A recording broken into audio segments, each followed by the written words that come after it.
Hi, so today I'm going to do probably one of the simplest pieces of book restoration, which is the rebacking of a book which has either an ugly spine or a broken spine or whatever, with a spare piece of leather like this. As you can see, the leather is sort of flexible in my hand. That's because I've pre-soaked it, so it's a little bit wet, and I removed all the glue and everything that was on it.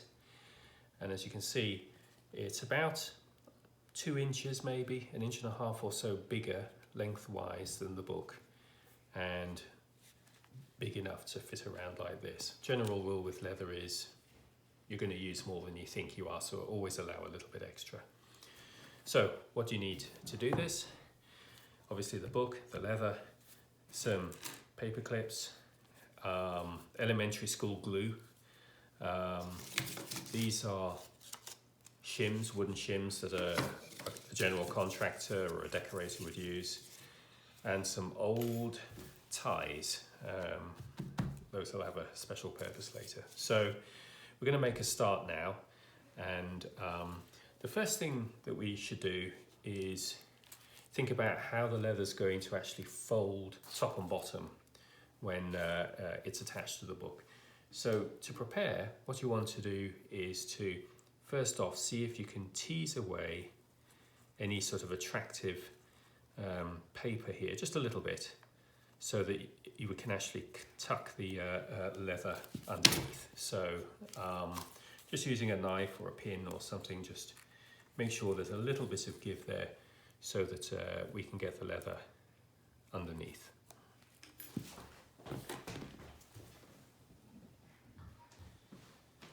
So the next step, as you can see, is I've started putting some glue on this leather.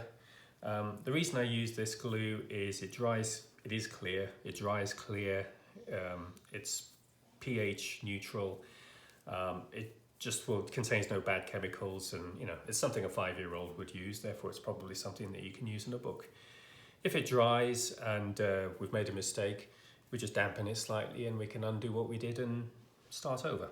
So we don't need an enormous amount of glue, and really this glue is very forgiving. Now, a general rule with leather is using glue darkens leather a little bit. Now, in this particular case, that's going to result in something I think that's quite attractive. However, it's something to be aware of. There is a product you can use called leather consolidant, which will stop that process of darkening and also stops leather from breaking down and generating red rot. It's basically a polymer mixed with an awful lot of rubbing alcohol. That's what it is. But anyway, so we spread the leather evenly, and then we're going to secure it to the book. Now this is going to be a little tricky, but what we're going to do is tuck the ends of the leather under these papers and fold it here and clip with these paper clips. So that's what I'm going to do next. So I've started the process, as you can see, the leather back is here, and I've just started the process of working it in and sort of tucking it round. So I use these paper clips just to, and I use the plastic clad ones so they don't cut anything, just to hold them in place, hold the leather in place, and as you can see, and then I've just literally with my finger or just with a bit of paper clip just worked the leather around there to fold it down into place. You want this to be a reasonably strong piece of leather at the top, because people will always grab a book like this off a shelf, and this is the first bit to go. So doing that is always useful, it just adds a little bit of longevity to the repair. So I'm going to just get another paper clip here, and here we go. Slide this one in, just down that piece of leather that I've put on.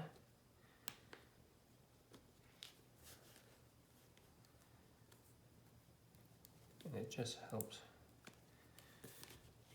just keeping it folded down in place like that. And now I'm going to do basically exactly the same thing at the other end.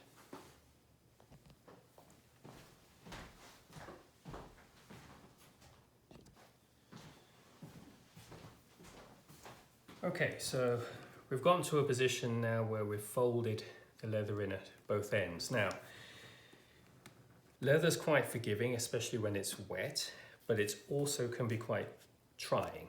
And you may just need to work at it, you know, just pushing it down, folding it round, making sure that it's as reasonably tight as can be. Bear in mind that leather shrinks a little bit when it dries, so this will actually be a little bit tighter. Now, this original book actually had some ribs underneath, and they're quite attractive, so I'm going to be quite keen for those to show through. So what I'm now going to do is set this ready to dry in place and for the glue to stick, which will take a little while.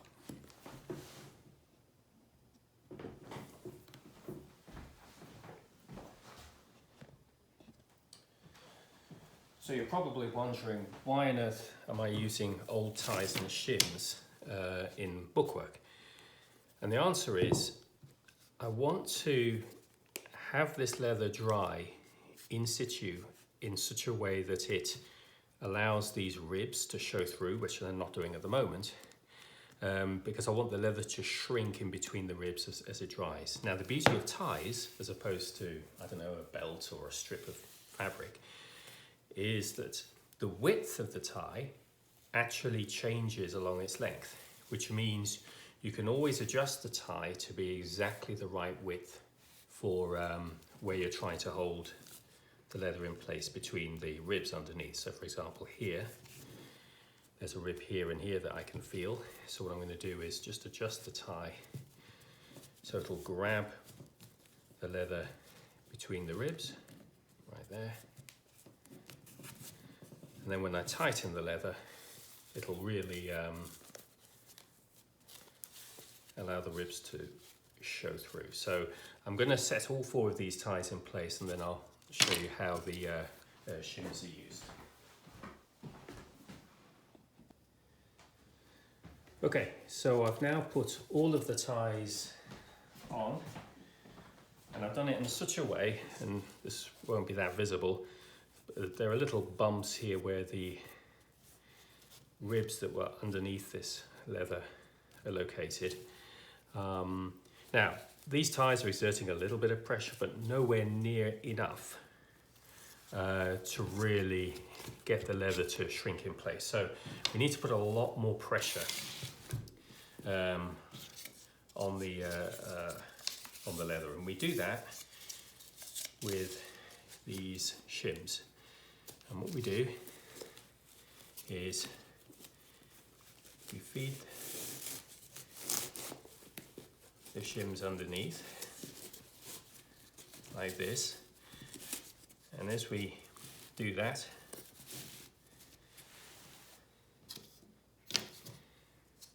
I tend to use 2 at a time. As we do that, it slowly just increases the pressure in a way that just trying to tie the knots just wouldn't achieve.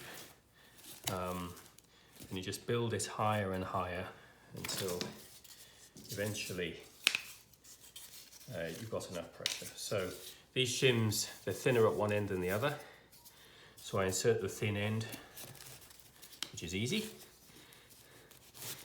And then obviously as I push on them, they're getting thicker and thicker, and that's exerting more and more pressure. Don't expect your ties to have a huge longevity in this process, so I would only use your worst old ties. This is my university tie from 30 years ago, so I apologise if anyone from that university is watching. Same thing again. Now it's getting really quite difficult to feed these shims in.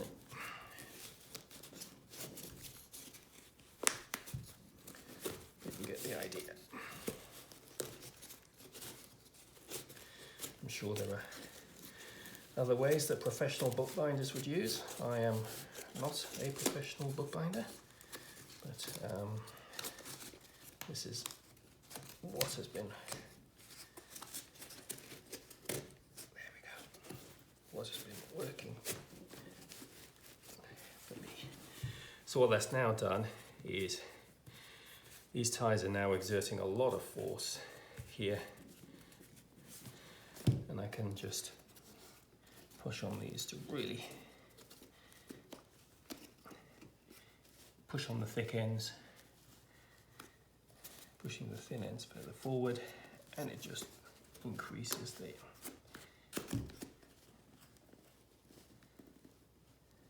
the bite of these ties.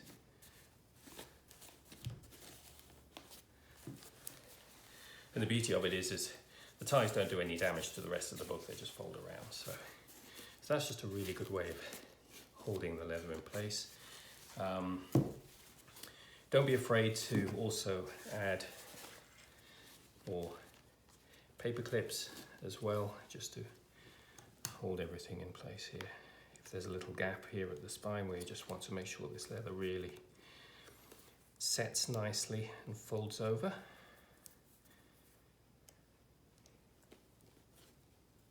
That's not going to go in, but there we go. And then just so it sets nicely like that. So I'm now going to leave this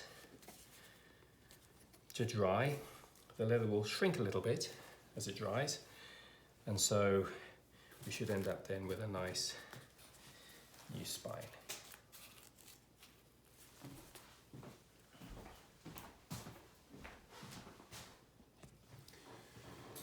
So I've added quite a lot more shims actually, as you can see, and this book's now set to dry. The shims are actually sitting on top of the leather, so they're holding the leather directly in place. The ties have an enormous amount of tension in them now, and you can see the actual ribs there showing through quite nicely. So this should be quite a nice effect when it finally sort of dries. So I'm going to leave that like that, and I guess we'll have a reveal a little bit later. Okay, so we're an hour or two later, and as you can see, I really went to town with the shims and used anything just to ram in there and just put the maximum pressure on the leather as it dries. So here's the reveal. Let's see. It's going to be a bit damp in places, and it won't be 100% done. There'll be little bits of just small bits of improvement here and there that we'll need to do, but it'll be 90% there. So pull that out. Just pull out the shims on top first, and then there we go. There we go. Okay. Now, the leather shrunk as it dried, so everything here is quite a bit looser now than it was. I'm just gently, actually it's easier just to do it this way, I think. This way as well, like so. This middle one was on tightest, so I'm going to open that up. That's kind of what we're looking for, that nice,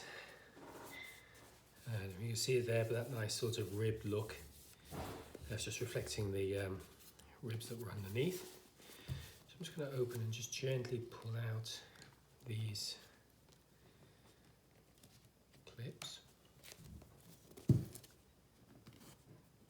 Just gently do it, because there is an end there that could poke into the leather, which we don't want.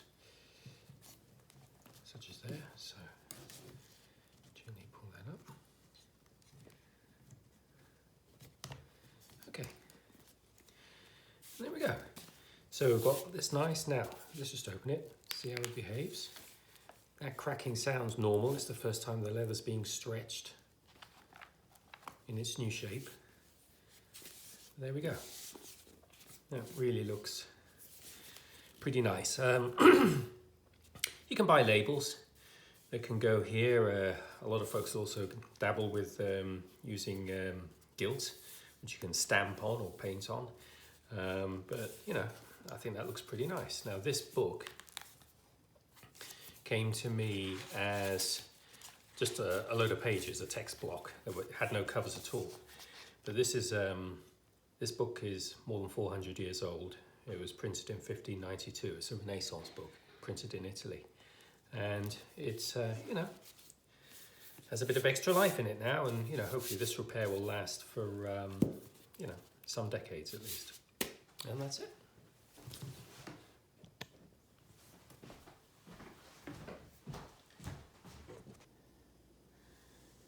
So I let the book dry on the shelf overnight, and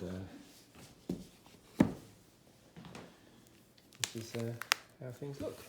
Finally, it's settled down really quite nicely. There it is at the top and bottom.